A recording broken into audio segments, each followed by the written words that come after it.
Now, page 4, the leftist viral excuse to attack our fundamental First Amendment rights. Seems so prudential for Governors Gavin Newsom and Andrew Cuomo and these big city mayors in blue states to use these broad edicts over the coronavirus outbreak. These politicians so quick, so knee-jerk, so ideological in their decision-making. Never let a good crisis go to waste. And so they're not. The banning of gatherings of certain sizes. Now, on the surface, to millions of Americans, this sounds logical, almost reasonable. These elected officials are ostensibly working in the best interest of the people. They're looking out for you and me, ostensibly, right? And of course, in banning gatherings of 1,000 people and then 250 people, even a couple dozen, what does that do? Well, it necessarily cancels all church and synagogue services. And of course, entities like the Catholic Church, so quick to comply, so quick to suspend God and cooperate with government. But isn't that what they did in Nazi Germany in the beginning?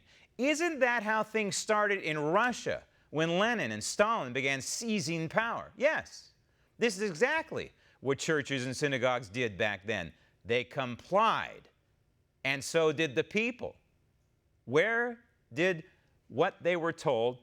They did what they were told, even though in their guts they knew that their basic human rights were being compromised. Today, same thing.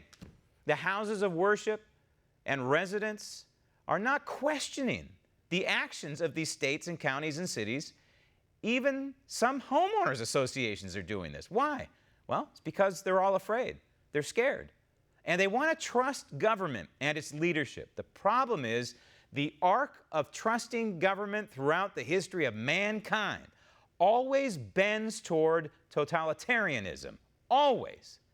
Banning gatherings of any size, is an assault on your First Amendment rights, times 2.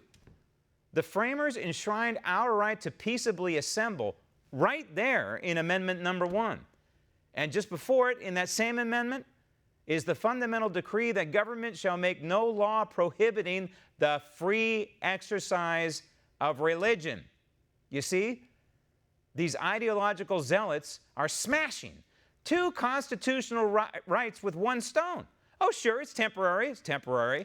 However, it's also one permanent anti-constitutional and chilling precedent that should be an eye-opening wake-up call for thinking Americans, as these leftists use this virus as an excuse to attack our fundamental First Amendment rights.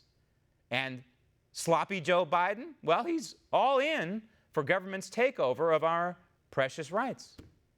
But by cutting our investment in global health, this administration has left us woefully unprepared. Stop tape. This is a lie. This is an outright lie.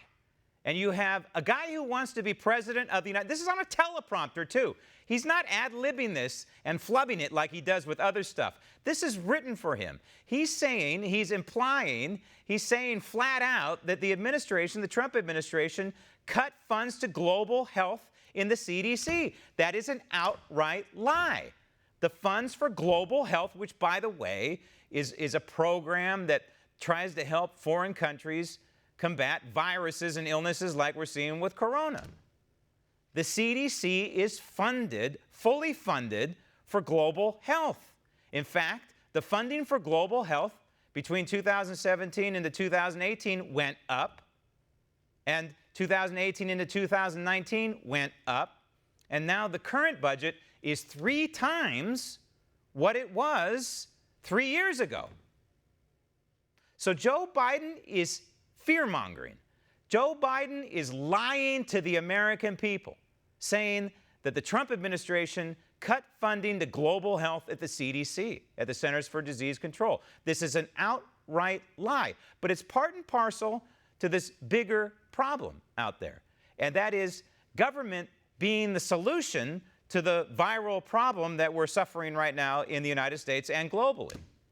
Tell me, what has government fixed with something like this, whether it's economic or it's medical or what have you? What has government fixed? I can't name a thing. You could say the military fixes things when we go to war and we won World War II. Okay, yeah, but who knows? Maybe the government slowed it down. Maybe the war could have been prosecuted in a much more efficient manner and fewer Americans died.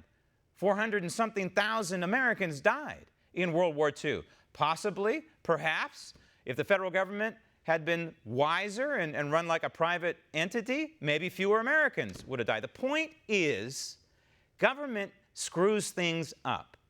It's government that was behind the economic downturn in 2008, 2009. You'll hear and you'll read, unfortunately, in the history books, blaming it on the banks, of all people. No, it's exactly the opposite. The economic downturn, 2008, 2009, was the residue of the federal government with a gun to the head of the banks saying you must make these risky loans. You must lend money to people who shouldn't be borrowing money.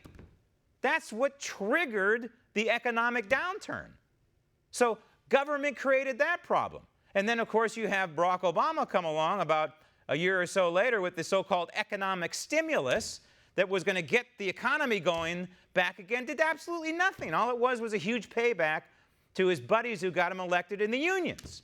And so this is the scary part of this, because we're hearing our Congress right now talk about an economic stimulus for the, heck, you have Mitt Romney out there running around saying, hey, we ought to give everybody in the United States $1,000. Wasn't there a crazy candidate running for the Democrat nomination who sounded a little bit like that? This is Mitt Romney. Mitt Romney, who supposedly is some kind of constitutional conservative. Are you out of your mind? Get government out of the way. Yes, there are essential functions that only the government can do because it's set up to do things like this, like at the CDC. But get these test kits for coronavirus into the hands of the private sector as quickly as possible, and then get government the hell out of the way. Government is always the problem, not the solution. And so here you have Joe Biden just outright lying and trying to scare the American people into voting for him and bragging that somehow he and Barack Obama handled things well with the H1N1, or as Joe Biden might say, the N1H1.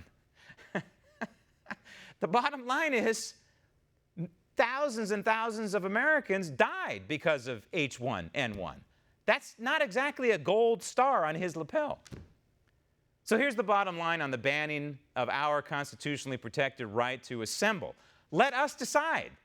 Let we, the people, self-police whether we want to go to church or not. And if we do, let us decide how close we want to sit next to someone.